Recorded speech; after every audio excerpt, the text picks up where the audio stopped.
Hello everyone! Welcome back to my YouTube channel. Ayan guys, kumusta po mga ka-NC? Kumusta ang ating kalusugan? Ako'y medyo masama pa rin pakiramdam, pero carry lang yan.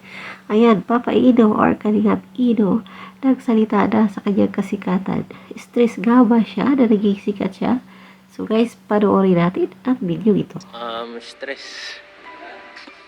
Meron. Ang dami kong iniisip na minsan pinagsasabay-sabay ko yung mga kung ano-anong bagay. Tapos ngayon, sakit pa ng ulo ko.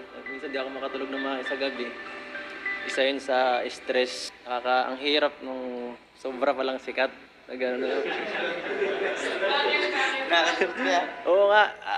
Tayo dito lahat sikat tayo. Pero yung si Rab, si Joms, tapos medyo ako din.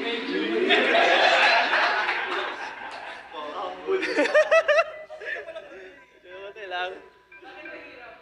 Lahat sa'yo nakatingin eh. Tapos, kailangan ka lagi. Laging kailangan ready ka sa lahat. Ready ka lang sa lahat. Ikaw laging tingnan ng tao. Tapos nakakapagod. Minsan iisipin mo na lang, kahit isang linggo lang, huwag niyo muna akong pansinin.